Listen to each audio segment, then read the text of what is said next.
Magandang umaga sa ating lahat. Ngayon ay January 31, 2024 at narito ang update ukol sa maging lagay ng panahon sa susunod na 24 oras.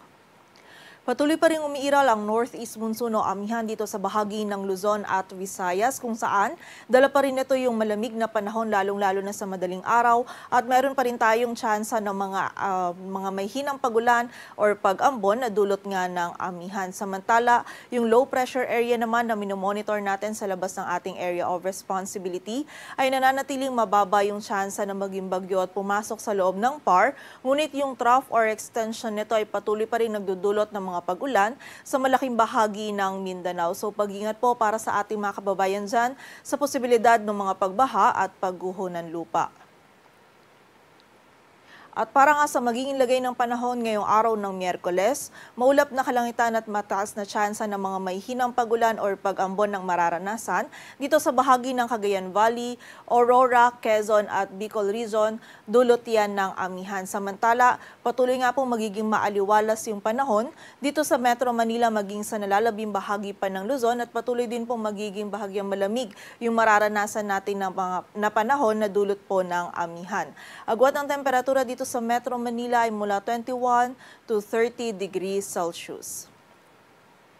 Samantala sa bahagi naman ng Visayas at Mindanao, ang bahagi ng Northern Samar makaranas din ng maulap na kalangitan at mga may hinang pagulan or pagambon na dulot ng amihan. Samantala, ang Western Visayas maging ang Palawan ay magiging bahagyang maulap hanggang sa maulap din yung kalangitan at meron pa rin pong posibilidad ng mga isolated na mga may hinang pagulan or pagambon na dulot pa rin po yan ng Northeast monsoon o amihan. Samantala, dito naman sa area ng Central Visayas, nalalabing bahagi pa ng Eastern Visayas, Caraga, Northern Mindanao, Soc-Sargen at Davao Region ay patuloy pong makakaranas dyan ng maulan na panahon or magiging mataas pa rin yung tsansa ng mga pag-ulan, pagkidlat at pagkulog dulot yan ng trough ng low pressure area. So pag-ingat po para sa ating mga kababayan dyan sa banta ng mga pagbaha at pagguho ng lupa. Samantala, sa nalalabing bahagi naman ng Mindanao ay meron tayong mga posibilidad pa rin ng mga isolated na mga pag-ulan dulot ng trough ng LPA at ng mga localized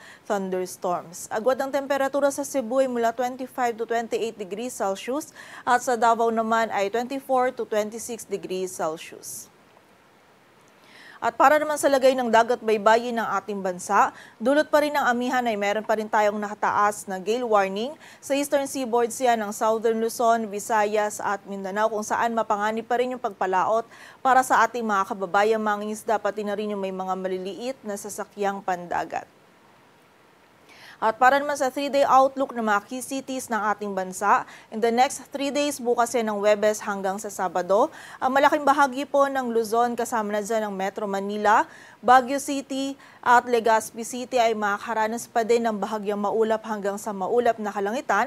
Meron lamang po tayong mararanasan ng mga isolated na mga pagulan or mga isolated na mga may hinang pagulan or pag-ambon na dulot pa rin ng amihan. Samantala dito naman sa bahagi ng Legazpi City by Saturday ay meron lamang din tsansa ng mga isolated na mga pag-ulan, dulot yan ng mga localized thunderstorms. Agwat ang temperatura sa Metro Manila ay mula 21 to 31 degrees Celsius, sa Baguio ay 12 to 22 degrees Celsius at sa Legazpi City naman ay 23 to 30 degrees Celsius.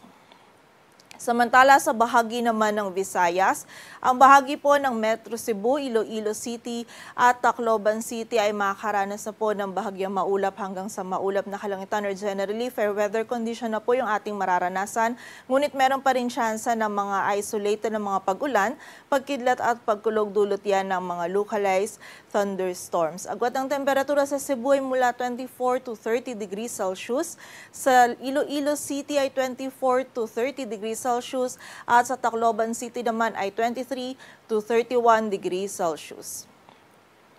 Samantala sa bahagi naman ng Mindanao, bukas ng Huwebes ang bahagi ng Metro Davao at Cagayan de Oro City ay patuloy pa nga rin pong makakaranas ng maulan na panahon or mataas pa rin po yung tsansa ng mga kalat-kalat na pagulan, pagkidlat at pagkulog dulot yan ng trough ng low pressure area. Ngunit by Friday and Saturday ay mababawasan na po yung mga pagulan na ito, ngunit meron pa rin tayong posibilidad ng mga isolated na mga pagulan, pagkidlat at pagkulog dulot yan ng mga localized thunderstorm. So pag-ingat pa rin po para sa ating mga kababayan doon sa banta ng mga pagbaha at pagguho ng lupa. Samantala sa bahagi naman ng Zamboanga City bukas ay meron lamang tayong mga isolated na mga pag-ulan, ngunit by Friday ay posible pong maging mataas yung tsansa ng mga pag-ulan, pagkidlat at pagkulog. Dulot pa rin po yan ng trough ng LPA. And by Saturday naman ay mababawasan po muli yung mga pag-ulan nito, ngunit may tsansa pa din ng mga isolated na mga pag-ulan, dulot yan ng mga localized thunderstorms. Agwat ang temperatura sa Metro Davao ay mula 24 to 30 degrees Celsius. Sa Cagayan de Oro City ay 24 to 30 degrees Celsius at sa Zamboanga City naman ay 23 to 32 degrees Celsius. Dito sa Metro Manila, ang araw ay sisikat mamayang 6:25 ng umaga at lulubog mamayang 5:54 ng hapon. Patuloy po tayo magantabay sa updates na ipapalabas ng Pag-asa at para sa mas kumpletong impormasyon, bisitahin ang aming website pag-asa.dost.gov.ph. At yan po muna ang latest dito sa Weather Forecasting Center ng Pag-asa. Grace Castañeda, magandang umaga po.